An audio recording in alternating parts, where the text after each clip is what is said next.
Hello, writers. I'm Josiane Fortin, and today this is a solo episode for me. So, this is my chance to talk to you about what I've been doing as a writer because I always like to talk to other authors, but this time it's my time to shine. So, an update on my work. I just self-published the second book in my series. So the series is called Becoming Human and it's written in French. So if you don't know French, don't look it up on Amazon, but if you do speak French, you can check it out. And I might translate it at some point. I would love to translate it, but I'm not really sure when this will happen. The first book was released in March, and the third one is on its way to be published in November. So I'm at 17,000 words right now, more or less. And I had this goal to write 3 novels in 2021. I never thought that this was a thing, that people could write books in less than, let's say, 2 years, because it used to take me 2 years to write one. But I've joined a Facebook group, which is called 20 Books to 50K, if you want to check it out. And people in that group are able to write books in a month. Can you imagine that? Like taking a month to write a book, and sometimes they're really long books. So my books are 50K words. And so my process is that I write a minimum of 400 words per night. And I actually track the number of words that I write to make sure that I'm on track because I want to have this first draft done in 3 months. And what I use to make sure that I follow my stats is NaNoWriMo. They have a dashboard that is free to use. It's online. I've not been able to find an actual app that would track my words that I enjoyed, so I keep using the NaNoWriMo stats page. I gave myself 3 months to write the first draft, and the first draft has to be more than 40,000 words if I want to hit my target word count. And then it takes me about 2 weeks to rewrite the whole thing and edit it to get it to 50,000 words.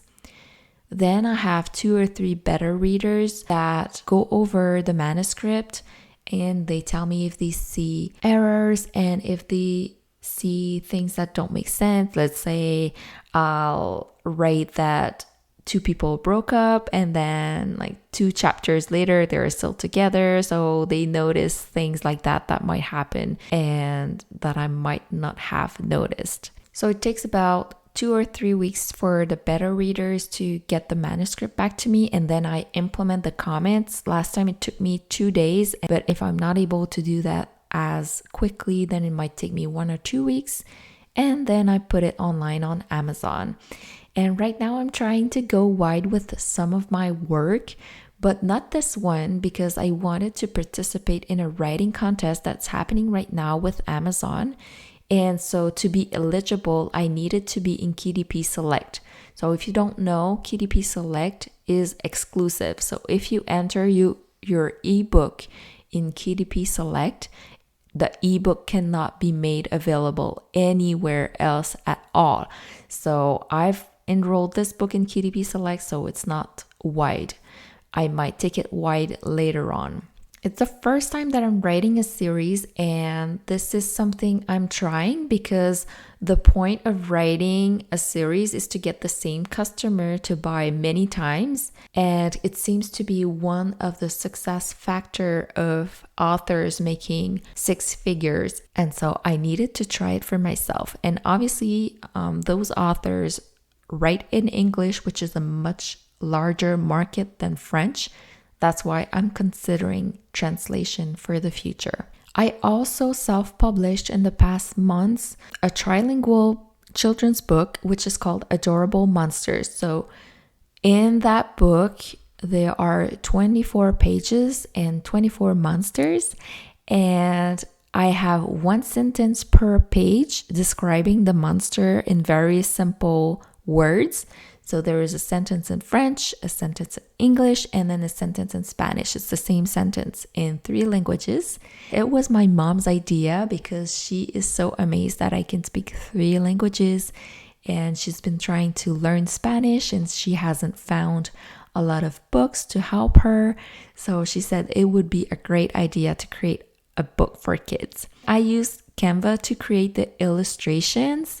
It was so hard to figure out how to create the MOBI and EPUB files to have an ebook. I guess I could have just made a paperback because most kids' book sales are in paperback. But I do like to offer more formats. That's why one day I want to have audiobooks too, and not just paper and ebooks.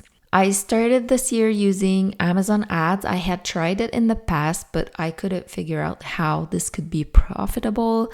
And I was able to take a 5-day challenge course with Brian Cohen, and that was really, really helpful. So I'm not making a ton of money on my ads just because I'm not able to scale them. So I'm missing a piece of information here, but I'm not losing money on my ads. When I get the clicks, I do make the sales, but I'm just not getting a lot of impressions and a lot of clicks, probably because I make my bids really low. And right now I just like it that way because it's less risky for me. Now that I'm seeing my 3rd novel that is well on its way to be self-published this year, I'm already thinking about next year. Since I've already written 3 novels this year, plus a children's book, I feel like I have to go back to nonfiction books for many reasons. One of them is that it's easier for me to translate those. Another reason is that my nonfiction books have been selling the most. Another reason is that I feel kind of burnt out from making fiction. Another reason is that I already have 3 drafts that are really close to being done. So I would just need to put maybe a month or 2 and I could actually publish them. So I'll have both the French and the English versions. I feel like the missing piece right now in my marketing is having a mailing list. But my main problem is that I'm all over the place. I have fiction, I have nonfiction, and they're all in different genre and topics. So there's no way for me to get all the readers to sign up on one mailing list. So I want to be much more intentional next year with my nonfiction and have like awesome freebies in them so that people want to sign up. And so I can build on that and build a readership. I have a YouTube channel about Multipotentialite. If you don't know what those are, they are people who have too many projects and too many ideas and they feel overwhelmed. They like to learn a lot and they have like general knowledge of a lot of things. They don't like to specialize in one specific thing. They like to touch on a lot of different things. I'm a multipotentialite and I feel I can help other multipotentialites reach their full potential and be happy with who they are. So I have a YouTube channel about this and I feel like this might be a way for me to really niche down. So that's it. That's what's going on for me in my writing career right now. If you want to know more, please reach out to me and you may ask for questions, and I really want to help you on your way to being a self-published author. So let me know how I can help. You can look up the Facebook page for Self-Publishing Queen and send me a message on there. Thank you so much for listening. Bye.